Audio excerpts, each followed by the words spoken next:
Doctor साहब से शुरू करना चाहूँगी। डॉक्टर साहब, आपकी पार्टी में फूट के हवाले से पहले तो खबरें काफ़ी ज़्यादा गर्दिश कर रही थी और कह दिया जाता था कि अफवाहें हैं, हकीकत से इसका कोई ताल्लुक़ नहीं है।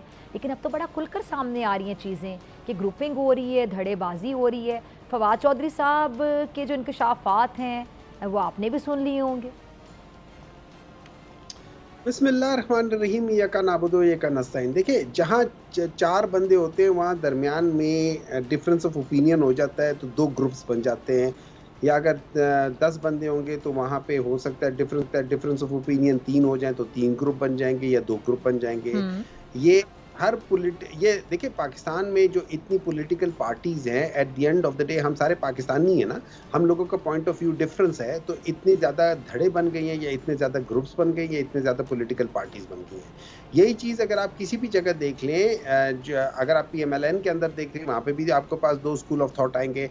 एक शहबाज शरीफ का स्कूल ऑफ थॉट होगा, एक मियाँ नवाज़ शरीफ का होगा, हो सकता है एक शायद खाकान अब्बासी का हो। इसी तरीके से अगर आप पीपल्स पार्टी में देख लें तो एक ग्रुप है जो ज़रदारी साहब के स्कूल ऑफ थॉट का है, एक है जो बिलावल भुट्टो के स्कूल ऑफ थॉट का है। हो सकता है एक जो इन दोनों से मुख्तलिफ हो लेकिन खामोश हो क्योंकि इनके ऊपर कोई नहीं है। तो ये स्कूल ऑफ थॉट्स हमेशा होते हैं। अब ये स्कूल ऑफ थॉट उस वक़्त तक सप्रेस रहते हैं जब तक इनके ऊपर कोई बड़ा बैठा हुआ हो ना, तो वो एक जो सिंगल बंदा होता है वो इसको कर लेता है।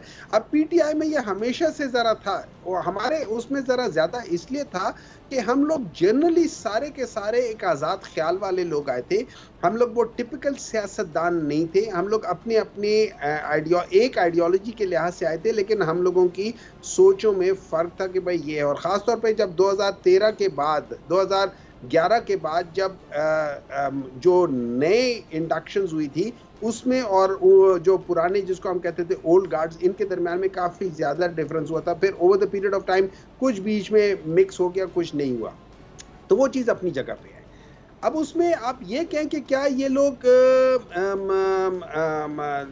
बहुत ज़्यादा एक दूसरे के खिलाफ हैं? मैं आपको 1-2 बात बता दूँ। वो पिछले दिनों शानदाना गुलजार का जो एक इंटरव्यू आया था जिसके बेसिस पे लोग कह रहे थे कि वो ये कर रहे हैं, उनसे मेरी बात हुई थी उसी दिन 26 जून को, और 26 जून की शाम को मेरी उनसे मुलाकात भी हुई थी।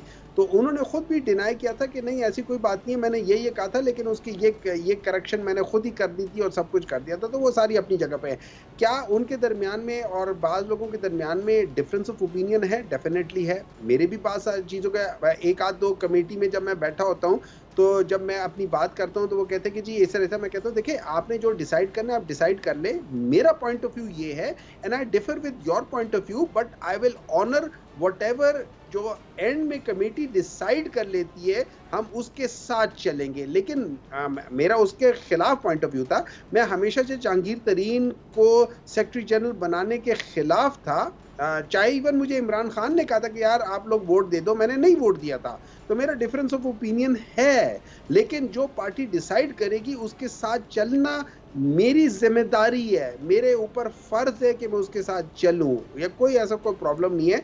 तो अगर आप लोग ये समझते हैं कि पीटीआई कोई डिवाइड हो जाएगी या कुछ नहीं, नहीं। हाँ, अब आ जाती है बात फवाद चौधरी वगैरह की। देखिए, फवाद चौधरी वगैरह दे आर वंडरफुल पीपल, और ये इमरान खान के एडवाइज़र्स थे। मेरी नज़र में इन लोगों से सवाल उठता है कि जब आप लोग एडवाइज़र्स थे, why did we end up in this problem? अब उसको भी छोड़ दें, वो बात गुजर गई है। अब अगला सवाल उठता है कि क्या आप लोग पाकिस्तान तहरीक इंसाफ में वापस आएंगे? मेरे लिहाज से और हज़ारों लोगों के लिहाज से 100 बिस्मिल्लाह, लेकिन इसको डिसाइड करने वाली जो शख्सियत है वो इमरान खान है। इमरान खान जब बाहर आएगा या अंदर होगा, अगर उसने कह दिया कि फवाद चौधरी, हुमायूं और ये सारे लोग पार्टी के अंदर आएंगे या नहीं आएंगे, या हुमायूं तुम भी रिज़ाइन करोगे और निकल जाओगे, उसके बगैर कुछ और नहीं हो सकता। So till Imran Khan doesn't come out, जब तक इमरान खान दोबारा चीज़ें नहीं करता, उस वक्त तक इनसे मेरी ये रिक्वेस्ट होगी कि अभी आप इतने कमेंट्स ना करें, because it will create problem rather than it will be a part of solution. So अगर आप लोग इमरान खान के साथ सिंसेयर हो, अगर आप लोग सारे इमरान खान के साथ सिंसेयर हो और समझते हो कि उसको नुकसान नहीं होना चाहिए, तो फिर इन कमेंट से बाज रहो। जब वो बाहर आ जाए फिर हम सारे मिल के खुल के उसके सामने बात करेंगे कि जो ठीक है। चले, वो तो इस तरह की बातें भी सामने आ रही हैं। आपकी पार्टी के लोग ही कह रहे हैं कि आपकी पार्टी के कुछ लोग चाहते हैं कि इमरान खान बाहर ना आए।